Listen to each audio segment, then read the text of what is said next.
Assalamualaikum warahmatullahi wabarakatuh. Di sini saya akan mempresentasikan hasil praktek usaha yang telah kami jalankan, yaitu usaha tanaman hias.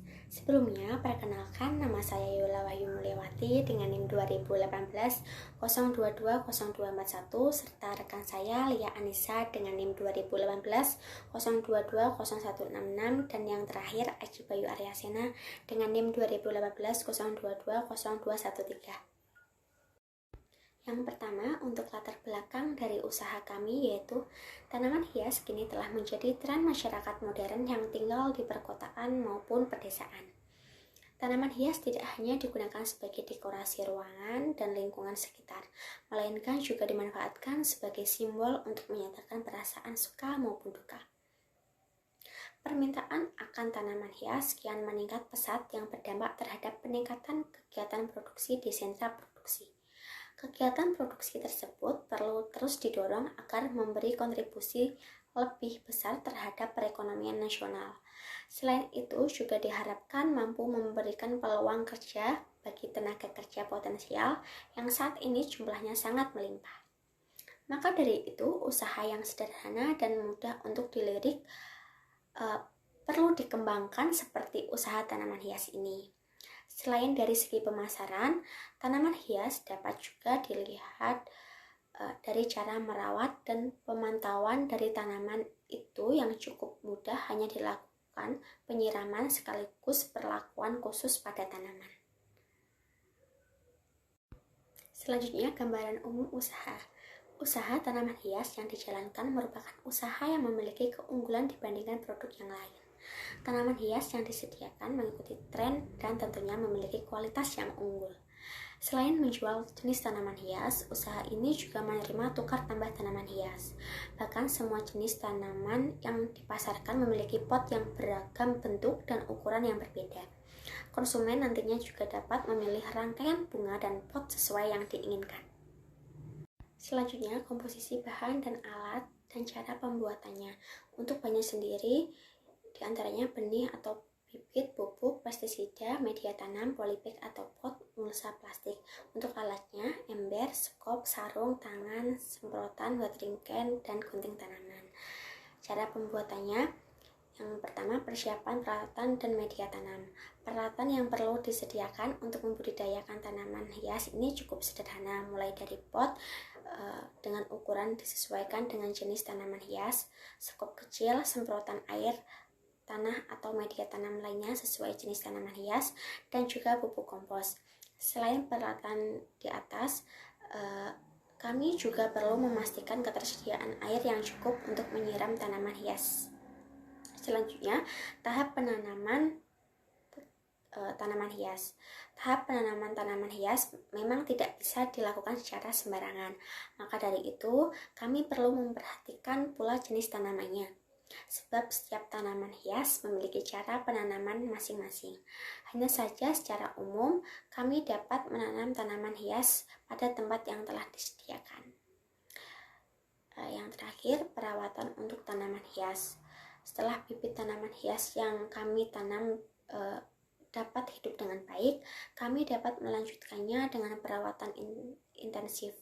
Perawatan untuk menjaga kelangsungan hidup tanaman hias ini diantaranya penyiraman rutin. Tanaman hias dapat disiram secara rutin setiap hari untuk menjaga kebutuhan air tanaman hias dalam berfotosintesis. Intensitas penyiraman ini juga perlu disesuaikan dengan masing-masing jenis tanaman. Selanjutnya, ada pemupukan. Pupuk dapat diberikan pada tanaman hias untuk membantu pertumbuhan tanaman hias. Kami dapat menggunakan pupuk kompos ataupun pupuk buatan pabrik sesuai kebutuhan. Dan yang terakhir, pemberian pestisida dan insektisida. Tanaman hias juga dapat terserang hama dan penyakit, sehingga kami perlu memberikan pestisida atau insektisida sesuai dengan jenis hama atau penyakit yang menyerang tanaman hias tersebut. Kemudian ada desain stiker. Desain stiker usaha tanaman hias kami buat semenarik mungkin seperti pada gambar berikut. Kami menempelkan stiker pada setiap pot guna dapat mempermudah konsumen untuk mengingat produk kami untuk lebih dikenal. Promosi pemasaran. Promosi yang kami lakukan untuk memasarkan tanaman hias sendiri dilakukan melalui media sosial seperti WhatsApp dan Instagram. Selain itu juga menggunakan poster. Dengan poster, kita dapat mendesain secara menarik untuk memikat para konsumen. Selain itu, dalam poster kita dapat memberikan informasi mengenai harga produk, keunggulan produk, serta info pemasaran. Berikut testimoni atau kepuasan konsumen. Dalam penjualan secara offline, konsumen dapat langsung berinteraksi dengan penjual sehingga menurut konsumen, penjualan produk sangat efektif karena dapat melihat secara langsung kualitas produk, kemudian dapat mendapatkan informasi secara langsung mengenai perawatan produk, serta dapat memilih secara langsung produk-produk yang dijual sesuai dengan bentuk, ukuran yang disukai konsumen dan mendapat negosiasi harga yang baik. Kemudian dalam penjualan secara online, konsumen berpendapat bahwa metode ini memberikan banyak keuntungan seperti tidak perlu repot harus mengunjungi tempat penjualan untuk mendapatkan produk karena menggunakan sistem siap antar, tidak terpungut biaya pengantaran, serta bentuk packaging produk yang rapi dibungkus dengan paper bag sehingga memberi kesan menarik bagi konsumen. Yang terakhir adalah analisa kelayakan. Analisa kelayakan yang kami gunakan untuk menganalisa kelayakan usaha tanaman hias meliputi 4 hal. Yang pertama, harga pokok penjualan. Sesuai dengan perhitungan, harga pokok penjualan yang kami dapatkan sebesar 23.235, sedangkan harga jual yang kami tetapkan sebesar 25.000. Berarti harga jual yang kami tetapkan dikatakan layak karena harga jual lebih tinggi dari nilai HPP. Yang kedua yaitu RC. Nilai RC yang kami dapatkan sebesar 1,07. Berarti usaha tanaman hias kami dikatakan layak karena nilai RC lebih dari 1. Yang ketiga, BEP harga dan BEP volume. Untuk BEP harga sendiri didapatkan hasil sebesar 23.235.